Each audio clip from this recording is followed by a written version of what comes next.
Cruise news time. Well, look, we've got a cruise airport significantly limiting the amount of flights in and out for a reason that none of us are going to enjoy. Also, there is a country out there that's decided they're going to charge cruisers more money. Boo. And this one should upset the youngins. Royal Caribbean has increased the age requirement to access their adults-only areas.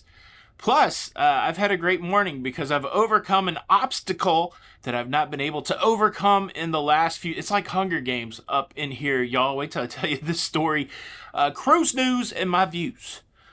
Let's talk about it.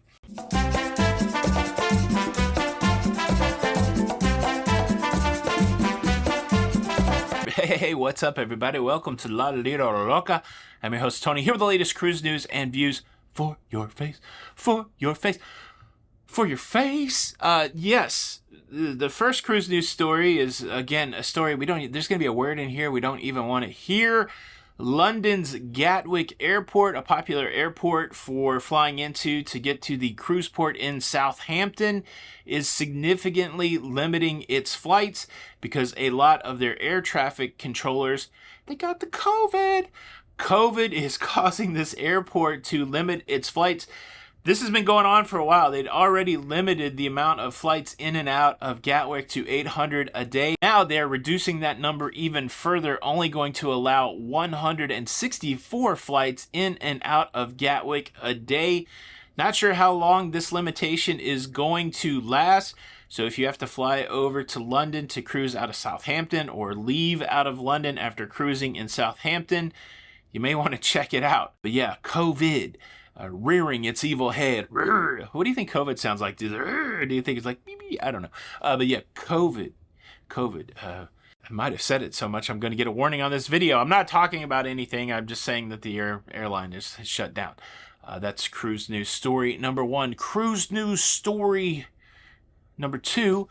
Cruise news story number two, we have Norwegian Cruise Line specifically sending out emails to its cruise passengers, but this is going to impact cruisers beyond Norwegian Cruise Line. Spain, over there, Spain, on the Iberian Peninsula, they've decided that they want to start increasing the prices that tourists pay in Spain.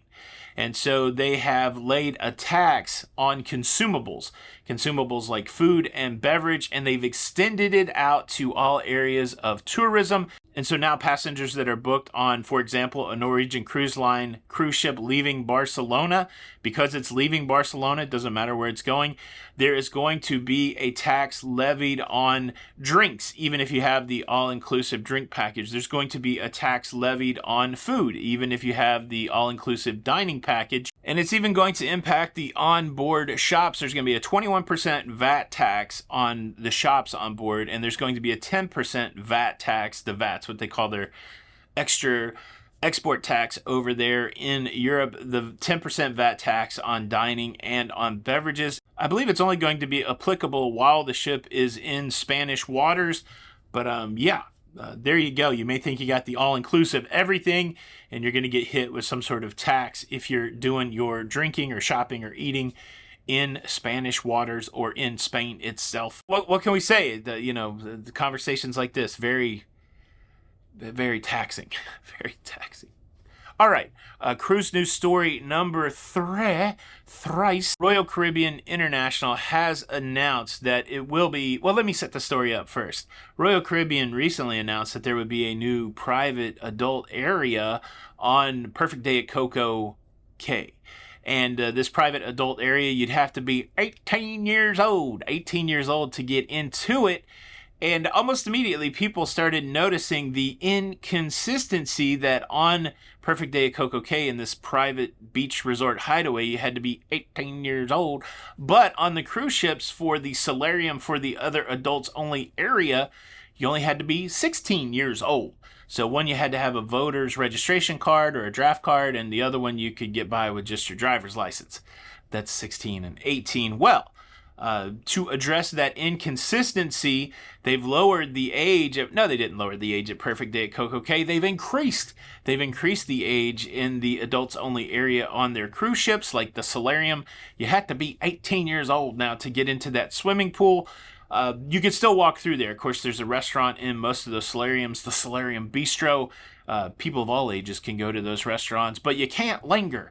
If you're 16, if you're 17, you can't linger. You can only pop through there, and you have to be 18 years old to get your body wet, to get your body wet in the adult-only area. I think consistency is good, and I think that's a fair application. I don't know if there's going to be any 16-year-olds out there completely upset that they can't hang out with the older folks, but maybe they will be. Maybe they'll be like, you don't know me. I'm mature.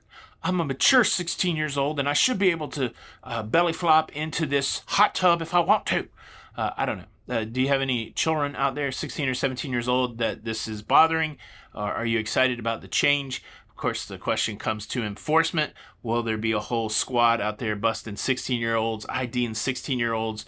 What will be the giveaway? Will it be the acne or the braces? I didn't have the braces, but man, I had the acne. Yeah. What do you think about this change? Leave a comment below. All right, I want to share with you an obstacle that I have overcome finally today. Actually, it's still in process, let's be honest. But I've essentially overcome it.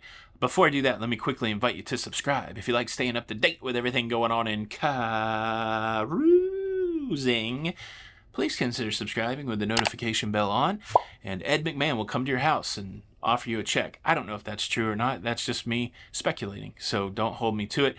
Stay up to date with everything going on in cruising by subscribing, notification bell. That way you don't miss out on any of these episodes. Thank you in advance. It's a sea day.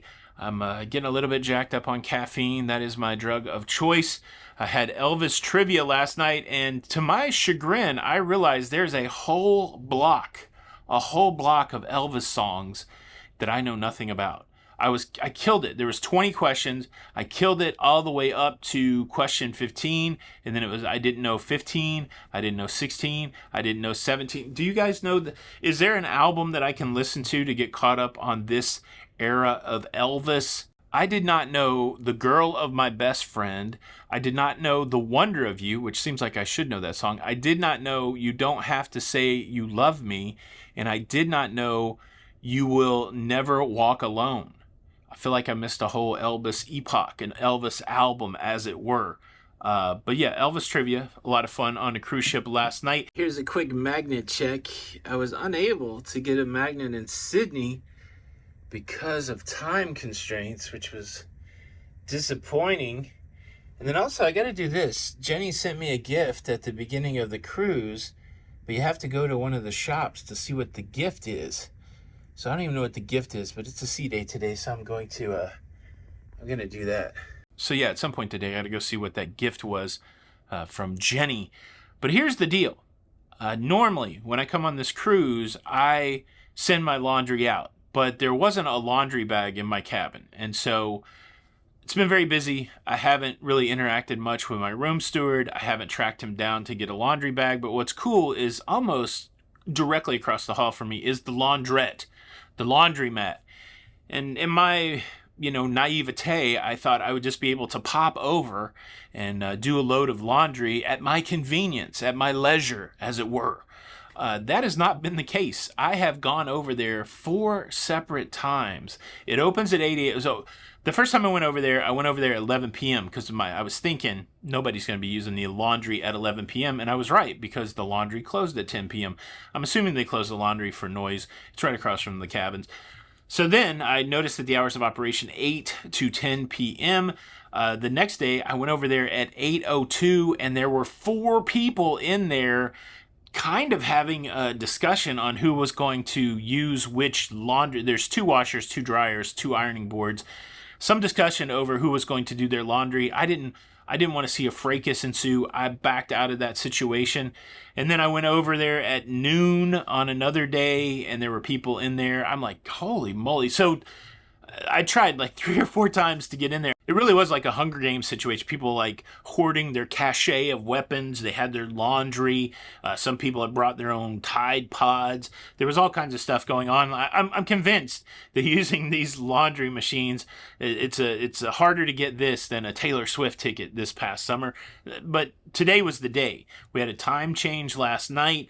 I anticipated that nobody would be there around 8 o'clock, and my plan was to just go get in line, right? I'd do it old school lineup. So at 10 till 8, I'd peek my head out the cabin. There was nobody in front of the laundrette.